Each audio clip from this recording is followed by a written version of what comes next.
Imagine yourself employed at one of the most reputed organizations.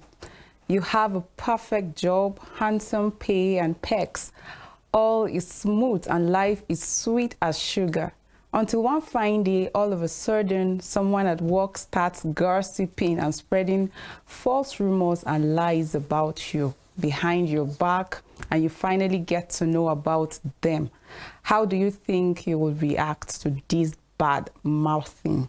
Though a bit cold, but well, Prudence is not feeling the same way. I have Prudence Burger. Good morning. Good morning, Joyce. And together we're going to be discussing slander. Yes, slander. You know, let me begin by saying, how was the weekend? The weekend was just there. It was good and bad. It was good and bad. Yes. You know, for people that work, a lot of people will be looking forward to weekends, and then, oh, it's a time they can have some rest and all of that. And when your morning is different, so we actually had some bereavements during the weekend, so it was both good and bad. Sorry about that. Well, we pray that God will comfort you and the entire church and the family of the deceased one. Amen, amen, amen. So quickly, let's look at slander. Like, this is something that is not common. Like, it's a word that we've been hearing. We'll hear people say, she just assassinated my character.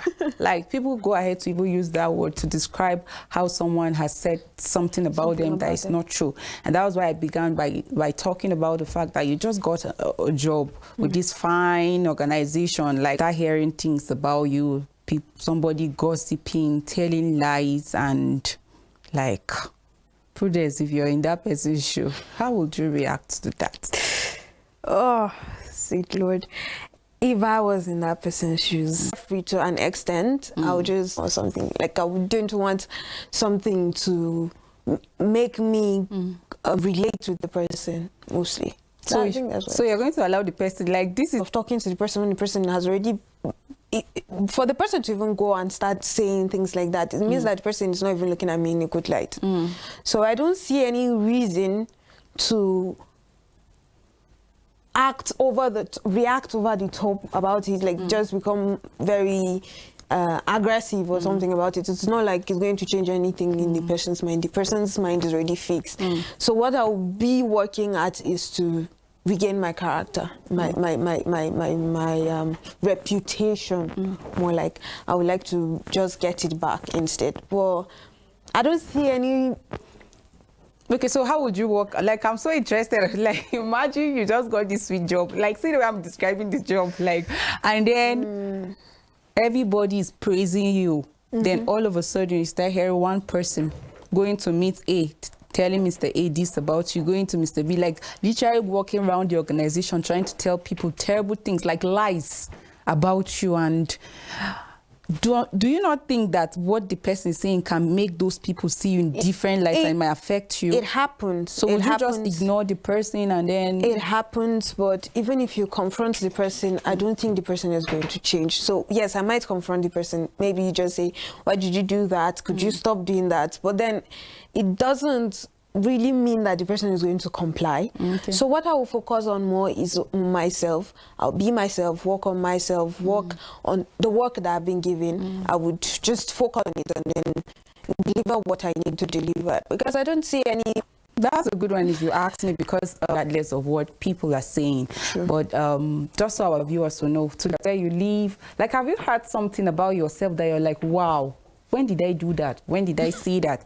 Or have you had any situation where you just walk into a place and everybody just leave that place because of something they heard about you that is not true, and you're wondering, like, why are these people acting?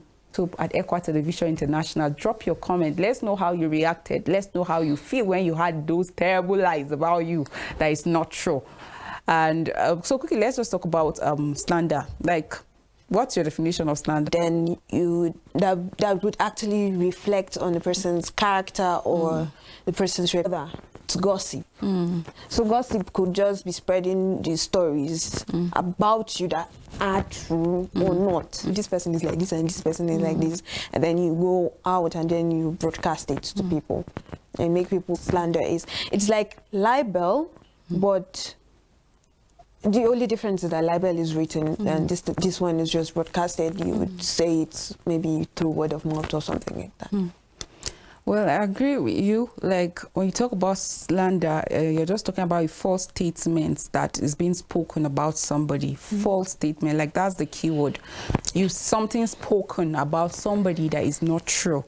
And then it has an aim, which is to humiliate the person, to make the person to be seen in bad light, because you cannot lie on someone and then expect people to see the person in good light. So people do that to humiliate them and then turn other people against them. And sometimes I just wonder, like, somebody will just sit down, cook up story, and then begin to say about somebody. Like, how do you feel? Like, you just feel comfortable, you sit down and say, tomorrow being 8th of November, or tomorrow being Thursday, Tuesday, Friday, like you give it a day and say, I will ensure that I say this and that about this person, so that people will start seeing them. The person will feel bad, and then people will start seeing the person in bad lights. Like, how can people be so comfortable cooking up lies against someone? Like, sometimes I wonder, what's your reason? Like, why would you just sit down and, but what are some of the reasons why people would just decide to just cook up lies against somebody? I think envy is one. We discussed envy on this well, and then people are applauding Prudence. She's so good at this. She does her programs excellently, and everybody is like, I like the way she talks. I like everything about her presentation and all. And then somebody is not happy about that. Like, isn't it an opportunity for you to say, oh, Prudence, well done. How do you do that? How do you even get to achieve your tasks promptly and all of that? Then the person will just sit down, and then out of envy, out of bitterness, like that wicked part of that person will just say, see you sitting down there. Prudence, I came when, see how they are praising her. And before you know, people decide to, oh, I know what to do. You know how they will do like this. I know what to do. She's feeling herself. Look at the way she's walking, because they are healing her. Maybe you're every day hurry yourself. Somebody just say it's walking with pride. Raising her shoulder, and then before you know, that person will just sit down and say, I know what to do. All these people that are thinking she's a good girl, come, let me tell you something. You see that Prudence? She's copying somebody. Start saying things about the person that is not true. I really agree with you, and on the issue of envy. Envy and jealousy, like those are actually the basics. Envy and jealousy. And then there's the one that is selfishness. The person just wants him or her to be the one who is succeeding or progressing, and if that is not happening, you would end up finding that the person will just go back and sit down and cook stories and just be like, oh no, this person yeah, you want to end in that envy and jealousy. It's so huge. Envy and jealousy, the whole it being a factor for slander is like really serious. So I served in this so it's so easy for people who are working in an organization to sit down and then just chit chat about each other. Yeah, so it gets to that point when you start cooking up stories. It could paint the person in negative light and all that, and then at the end of the day, the person's reputation is tarnished and is damaged, and it's crazy. It's just terrible. So what I'm saying is that the causes, a build up from what you said, it could be jealousy, it could just be idle talks. It could be jealousy, it could be idle talks, because in idle talks you just say anything that comes to your mind, whether it's good or not. And then it could be, what's the other thing I said? And guys, they begin to cook up stories, tell lies, defamatory statements. I think I remember what I was saying. Selfishness, yes. You just want greed and selfishness. You just want everything to be for you and not for somebody else. So that one too is there. And build up on anger. Yes. Or maybe this person just reacted to something I did or something that happened before he met me. You just painted the person in this. At that point, the person was offended by somebody else, and then just did a transfer of aggression to you, you just conclude, oh, this person has temper. God, like nobody should be up to you or where you think you stand. True. You know, some people, once you give them, by all means, because they want to protect that image they have created for themselves, and then they have this feeling of self-righteousness, then every other person, they try you in that light, and then they keep shining above you, like they have that feeling of self-righteousness. But it's really important that we just give some practical examples of how people slander others. Maybe people don't know that they're engaging themselves too in slandering other people. They just feel, oh, I'm just talking. But you don't know that that thing you're saying is not true. Like, you can just look at somebody passing and say, that man, this one that cheats on his wife every day with your neighbor's wife. Professionally, let's say, you're a doctor and the other person is a doctor, and then he has more patients. Even the certificate he's using is not true. And then he's using his younger brother's certificate. Before you know, people will start avoiding. It's because she used to use some kind of water, and that is why people are actually patronizing her. And before you know, people will start avoiding. That's one thing with slander. When you do that, apart from the fact that you frustrate, you humiliate the person you talk about, anything that will harm them, then the next thing is to avoid such hospital or even being assigned to that kind of doctor. And then it's just some kind of slander. Maybe the other person is feeling jealous that it's not being patronized and just cook up stories, and before you know, that person is being avoided. We have situations where people will just look at you and say, she's living a lie. Like she's living a lie. Yes. That's not to say that it's every case is that people are lying, but there are people that deliberately sit down and just cook up stories about people, and then they just make them feel humiliated and all of that. Maybe you have other examples of...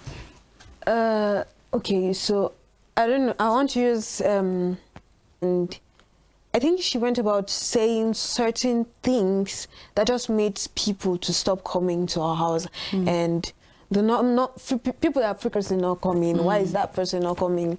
And then one of the days she approached one of them and she's like, "Why don't you come to the house?" And she's like, "It's just that some certain behaviors that some have to be you talking. It could be your behaviors. Your behavior could slander another person. Okay, so you're living in this person's house, and then you just you come out every day. You're looking tattered. You're looking beaten. Even if it's not true, you make it look like you're being maltreated. So when you come outside and people see you, they'll conclude, oh no, this family, they have a terrible character. Reading about you, in the office, I was saying that here, it was that they sat down and then said some things, and then when she came back, and I began to communicate with the woman, and I was relating with her, and I was actually shocked because the whole things that they were saying, oh no, she's like this, she's like that, I couldn't see it. Yeah, so things like that happens. It's like the image that people have in their heads, they just really want to push it for people to see. You already picture, okay, maybe you have this first expression, and that's why they say first impressions really matter. So the first time you meet this person, the person is rude, or the person is aloof, the person just doesn't care, or it's like what you're saying doesn't matter to the person, and then you just conclude that this person is like this. Then you go about telling people, I met this person, she's terrible. She has a very terrible character. She's very, see, you know, these judges, don't even look at her, she's a terrible person. She's very bad. And I feel like it happens in every environment you find yourself, every situation you find yourself, like every place you find yourself, whether it be at home, especially at home. Oh my God, like the family is like the base of slander. That's the honest truth. Because a lot of times you find that cousin's cousin is telling another cousin's cousin that this person is terrible. Or you hear that this person's uncle's father's sister's brother. You know how African culture is, we like do all these kind of long talks, and you be like, kasam bakang character. What I mean is, like, do you know this person? Do you know how black her character is? And it's it's bad on the person, even if the person isn't. And most of the times, the truth is that that person is not bad. Like a lot of people, Prudence, they slander people. Like I would like to use assassinate people's character. Like you kill somebody's character by saying things that are not true. And so, like I said from the beginning, I don't know how people think, like what intention they have when they begin to say certain things. Like you can't imagine the effect on that person you're slandering. You don't know how it feels that, okay, I just got this job that you have been waiting for, and then God helped you, you got the job. The person is trying to put effort to do his best to make sure he achieves results, and then all of a sudden he starts saying things that are not true. You don't know the effect. Like these things, we're talking about it because of the negative consequences. Yes. Like people, if you know you're even involved in such kind of things, I think it is good that people desist from it. Like what you're not even sure, don't say it. Don't say and a lot of times people, like, you know that people like to spread bad news. Like, so someone can just meet you and tell you this and that about the other person. You don't know. And you are not even factual about it. You've not caught the person right-handed. You are not even, based on hearsay, you will help spread that lies. I think it's not good for people to just, based on my discussion with this person, and you know one funny thing about the people that will go and still spread, they are not there, but based on what they were told, the way they were explained, it's like they were there, that man that is sleeping with the other man's wife. Like, did you see how you walked into the hotel? Like, I saw them. Like the way he would narrate the story, and it's unfortunate that leaders, pastors, they are the most hit in these cases. Yes. Once you're a leader, like you have to just make up your mind. I think it's not just leaders. I think it's just public figures. So long as you're a public figure, whether you're the leader or not, or maybe you're just the family member. For instance, the way Nigerians would say something about the children of the president, just because they think that president is behaving like this, and then they just conclude that the children are pompous or something of that nature. But you have no one-on-one interaction with the person, so you don't know how the person's character is. And I'm saying this, where I say public figure, not just leaders, is because there was this instance, we were just even talking about it with my mom yesterday. So I'm a PK, my pastor's kid, and you know reverends and their children, you know, the church, the congregation is always looking and saying, oh no, this person is making this error, this person is doing this, and this person is doing that. And then there was a point in time that rumors were spreading that my sisters and I, because we're all girls, that and my mom, that we are just there and just dressing up, we're just being fashion oriented and all that. They will say it in Hausa, like, you know, this the way translation is hard. Please learn Hausa. Okay, so they will make it look like we are not focusing on the ministry that we are there to do, but instead we are focusing on what we are wearing or what we look like. And mostly this is because of maybe you wear clothes that look so glamorous, elegant. Like, I prefer to use the word elegant. So maybe you use something that is making you look clean and neat. I don't understand if they just picture you, if they just want you to look frustrated. Maybe that's what it is. You know why I even mentioned the fact that pastors and then leaders in ministries are the ones that are most hit, because people have a lot of expectations on you, and then you know you have followers, and because of that, like, people talk about you, how that you are this, you're that to them, you have helped them in so many ways. But that person that is not happy about the growth of the ministry will stop at nothing except he keeps going around saying things that are not true. There are people that have been elected into positions, even in churches, like maybe let's say chairman, secretaries, president, different positions.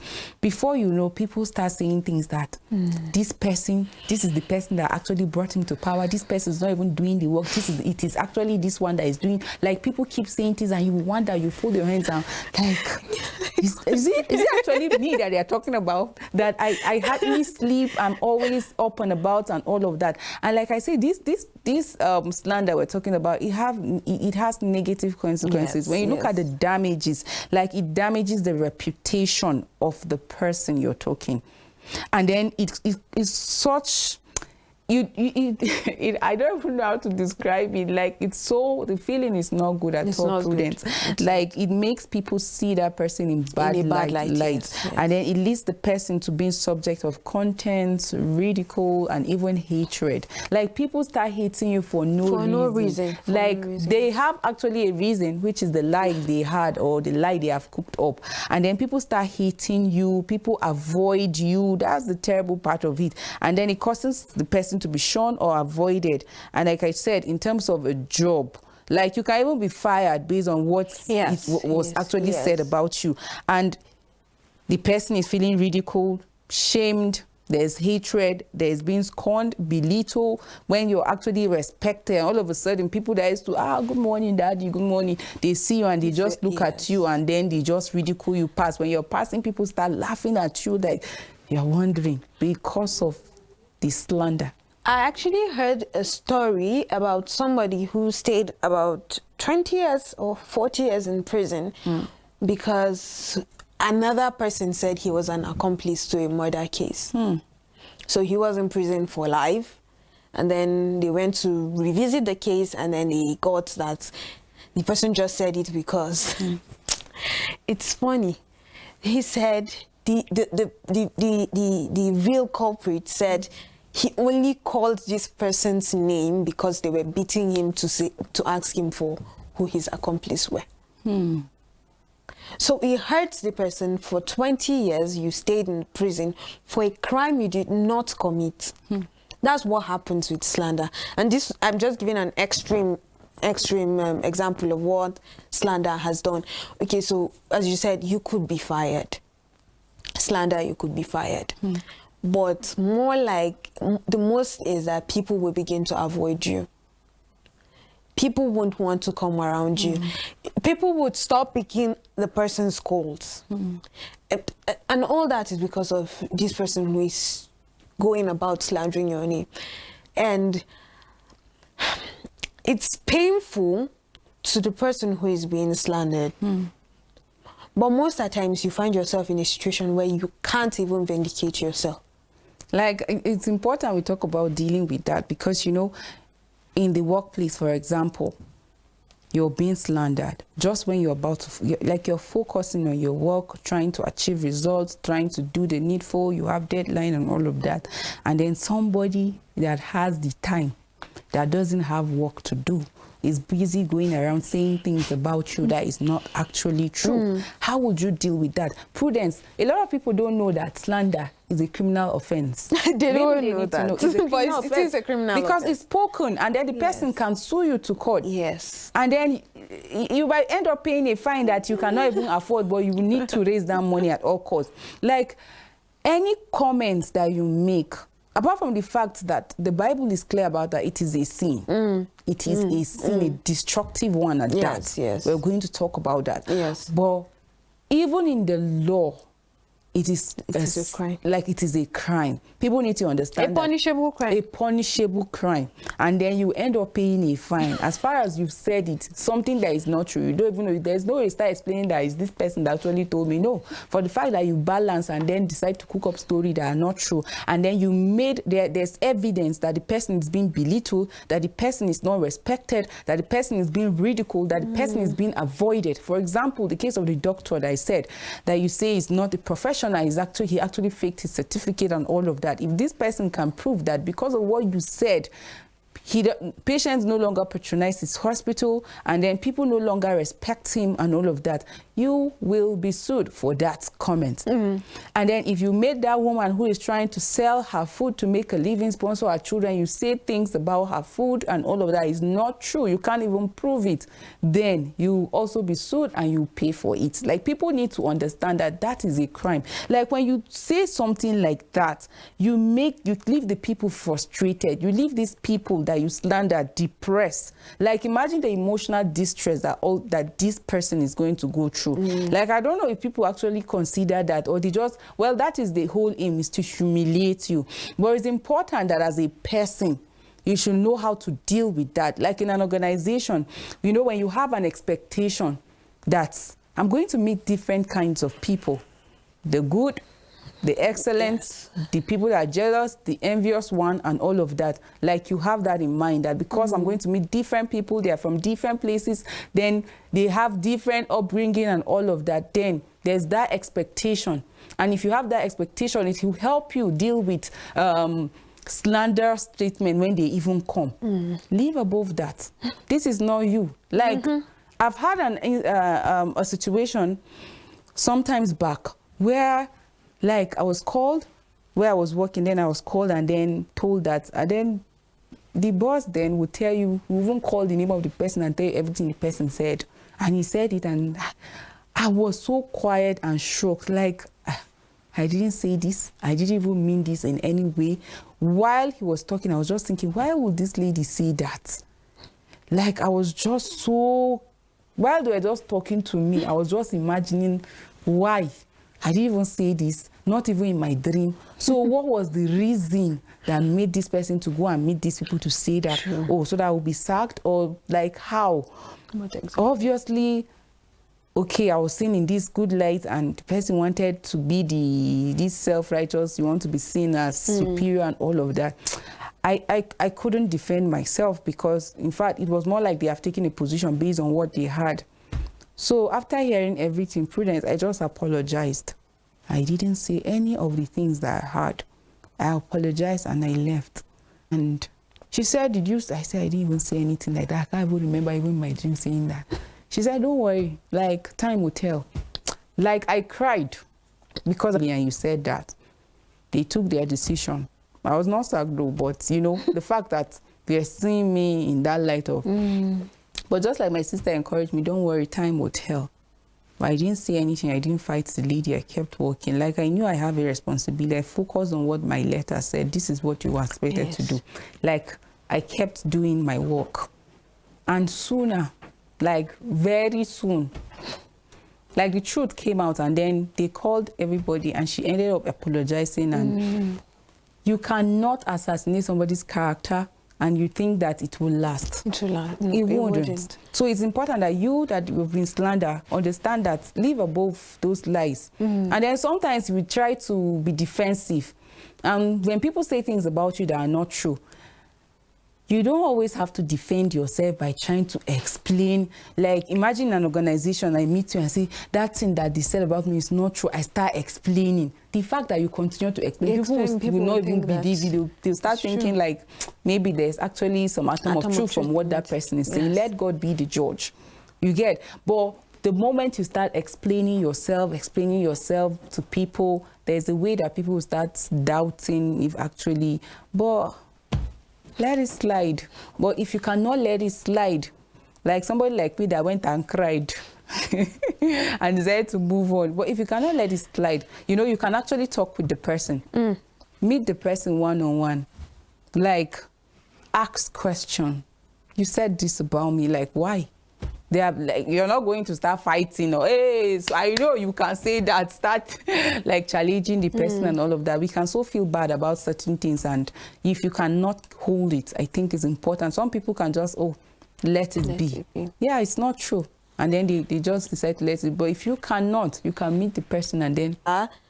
that you just let it be, and then the truth will find its way of coming out either way. So my dad found himself in this, how to be generous and all that. There was that story. Kai, Reverend, is this how?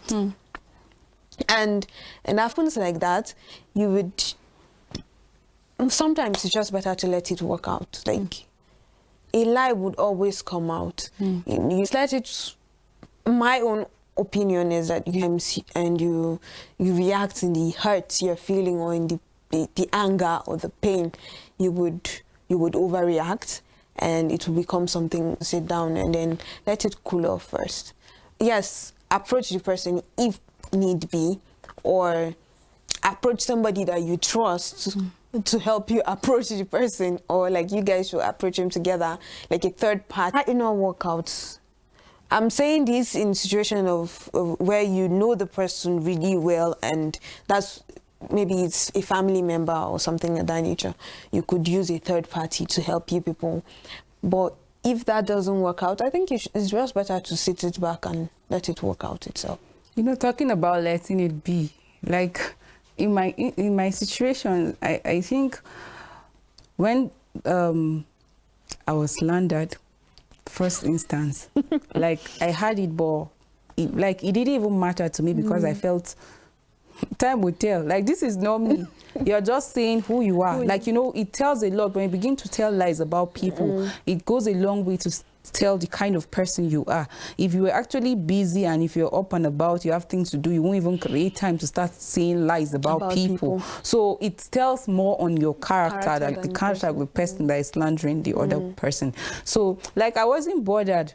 So when I even had it, I said, wow, you even have time to talk about me. I'm actually doing well. So like I didn't allow that to just disturb me. I kept moving. And then the second time I had it, third time, like the person kept, you know how that you were trying by all means to ensure that the person is humiliated.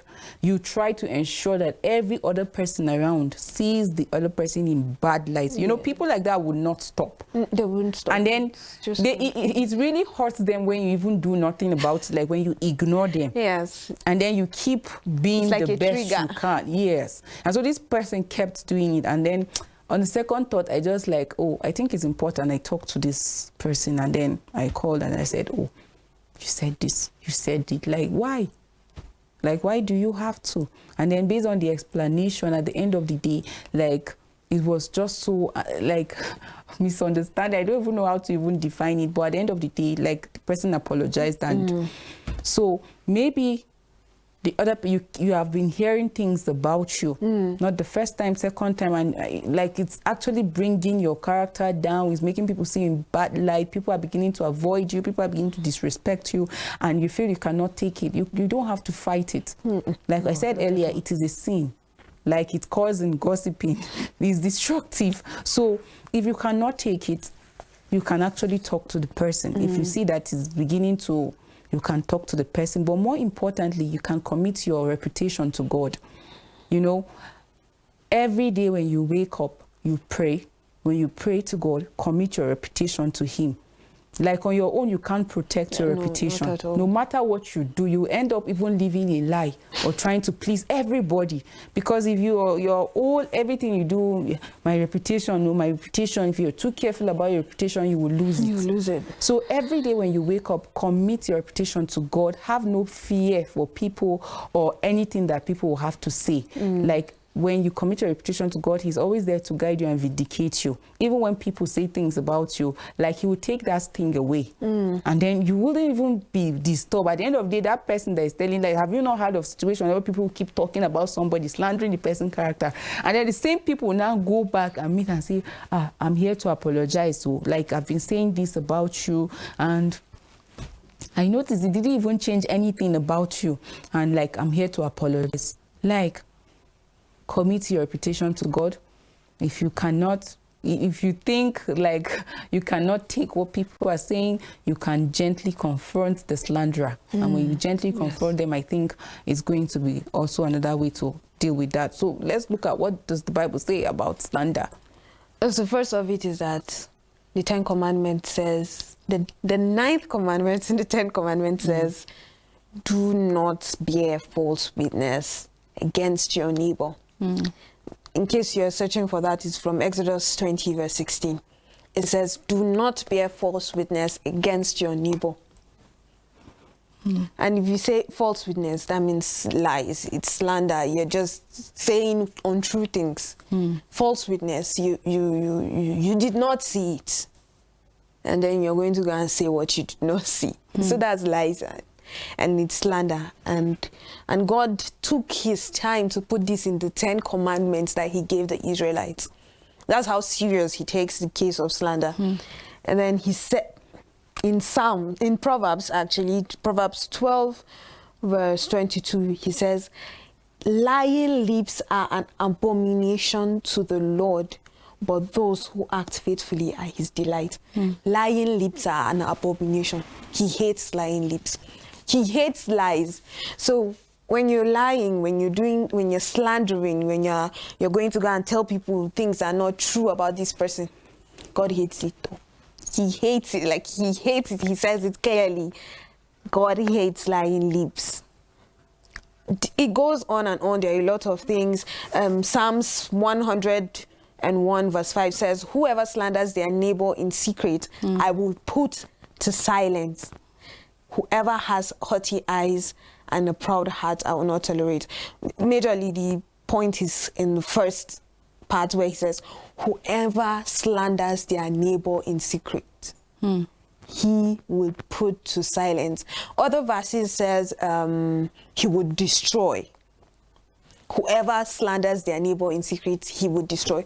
So be cautious not to do that. Don't lie. Don't bear false witness. All those things, they're just, God hates them. That's the truth of the matter. He hates it, he doesn't tolerate it, and he doesn't like it. Prudence, let me add 1 Peter 3:16. It says, having a good conscience, so that when you are slandered, those who reveal your good behavior in Christ may be put to shame. Like, I like that fact that at the end of the day, those people that slander you will be put to shame. Yes, maybe people don't know, but no matter how long it lasts, those things you say, like, it will not even last. Sooner or later, the truth will definitely come out. Like, when I was talking about the fact that you need to commit your reputation to God, he will always vindicate you. Yes. Like, have no fear of those slanderers, for nothing is covered that will not be revealed, or hidden that will not be known. No matter what they say, no matter how they try to cover the truth, it will definitely come out. When you feel the pinch of fear or even self-protection, remind yourself that truth will win at the end of the day. Because sometimes we are so quick to start feeling, oh, I need to defend myself, I need to gather the congregation, I need to explain myself to people. You cannot. And the moment you try to start explaining yourself, that's the moment people start saying, yes, this one, that this person is bothered about this thing, like there's some atom of truth in that. So truth is relentless. Like, people need to understand. Unyielding, inevitable, and invisible is the king of come from behind victories. Truth itself, it will definitely come and it will vindicate you. So no matter what people say about you, understand that the Bible in 1 Peter says that those people that slander you will be put to shame. So why should I be worried? That's one important thing about it. There's another end that I just saw. He said, this verse, Mark 7, verse 20 to 23. I'm not going to read everything. I'm just going to pick out. He says, and he said, what comes out of a person is what defiles. Goes on with the list, sexual immorality, theft, murder, and all the others. Then he reaches this point where he says, envy and slander. Slander is part of this list. So whatever comes out of a person is what defiles you. So the moment you're talking lies about this person, it's telling on your character. It's saying that you're a terrible person, you're a bad person. So do not go around slandering people. Another one says, with his mouth, the godless man will destroy his neighbor. I'm stopping here to say this again. He said, the godless man. It's interesting, don't you think? He said, the godless man. If you lie, if you're slandering somebody, if you go about telling false witness about somebody, the Bible is saying you're godless. You don't know God. That's true. Because if you know God, you know that you're not supposed to do.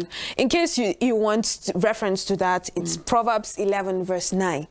Proverbs 11 verse 9, with his mouth, the godless man will destroy his neighbor. And that's exactly what slander does. It's like a summary to slander. You destroy your neighbor with your mouth. You know how the Bible was talking about your tongue is very sharp, and then it's like a double, it just kills. That's what slander does, and it's a very bad one on you who is going about slandering.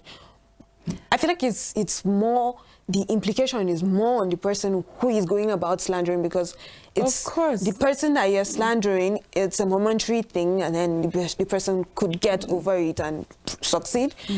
You might think you're even winning when you keep saying terrible things about the other person, and then people are saying, oh, is that true? And then when the person passes, they laugh at him, but it's just momentary, like it's just for the moment. Truth will always vindicate that person, but at the end of the day, you'll be put to shame. Not just put to shame, but that's why I talk about the fact that you see people end up going to meet them, oh, we're sorry, we didn't know that this, we were taught this person said this about you, but it's actually not true. And then at the end of the day, you that kept assassinating the person's character, you'll be put to shame. The Bible is clear about Judgment Day. You cannot even escape it.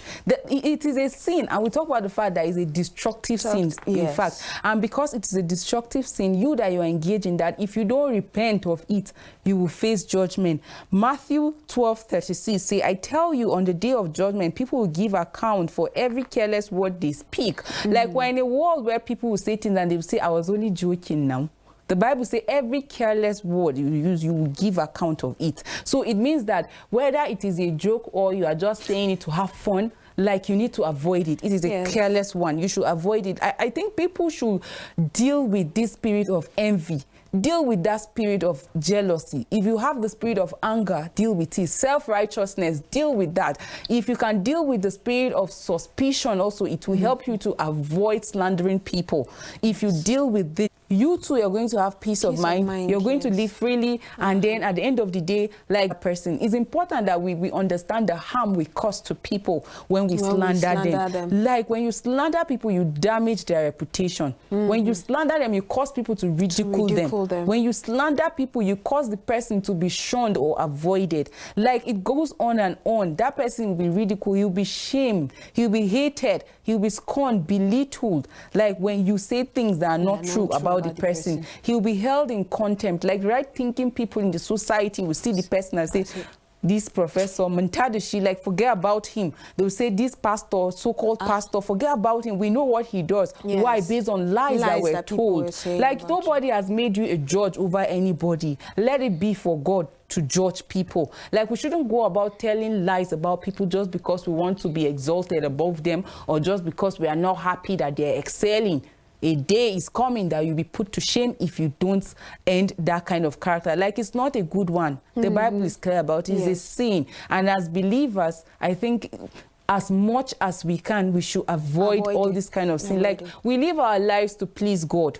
That's the essence of living, to please God, do everything he asks us to do. It doesn't mean that we cannot fall, but as believers, when we fall 7 times, we rise again. You are not comfortable in sin. Even if it's carelessly or by way of joke, you said something about somebody that is not true and people begin to take that serious, you go back, you apologize. Maybe you have said terrible things about somebody and you think, you cannot withdraw your statement. Like I said, we live to please God.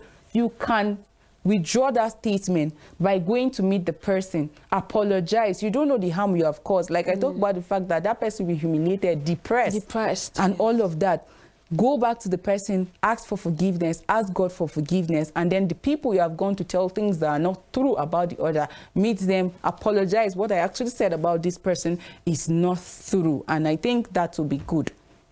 And Colossians 3 verse 7 to 8, I'm not reading that either, says that you have to rid yourself of certain behaviors. And in those list of behaviors, he calls anger, rage, malice, slander, and filthy language. So basically, when you are in Christ, when you become a Christian, when you become a believer, you're supposed to get rid of those things. So slander isn't even supposed to be found in you. Like, it's a character that you're not supposed to have at all. It's not supposed to be seen in you. So you have to work against it. And then if you base yourself more or settle more on the love of God, and you transmit that love to other people, I don't think you'll find it hard to resist the temptation of slandering somebody. Because instead of slander, you're going to be exhibiting love. You're going to be loving the person and all that. So I think majorly we should focus on the love that we should have for God and people. Prudence, do you know that it's very difficult for you to talk about somebody you pray for? Exactly. Like, it's so difficult. It's difficult. If you find yourself, I think this is also another solution to people that go about slandering other people's character.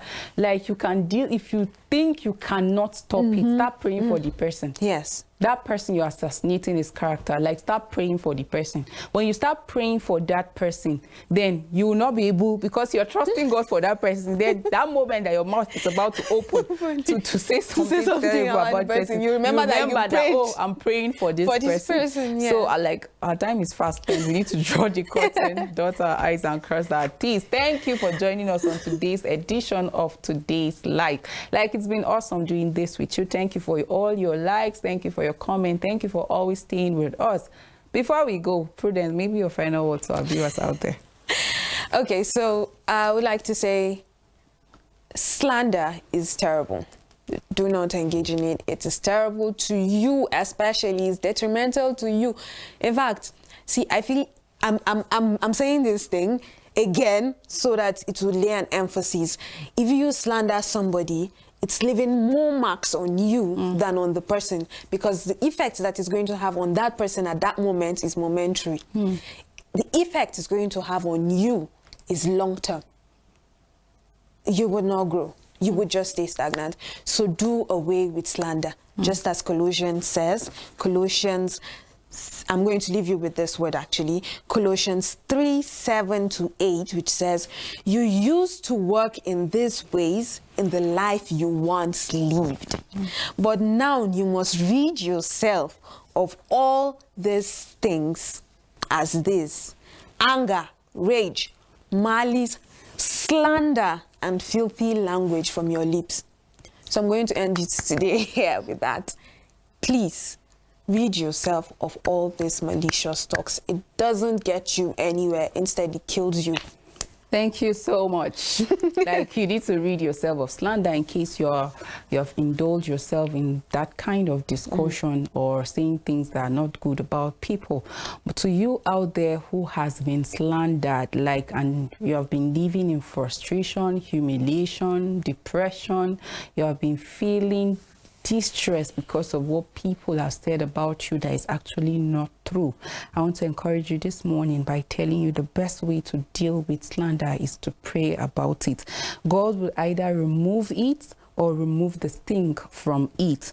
Our own attempts at clearing ourselves are usually failures. Be quiet and let your advocate plead your cause. Your advocate is God. Commit it to him and he will definitely take care of that. Until we come your way tomorrow, same time, you have a blessed day. Bye.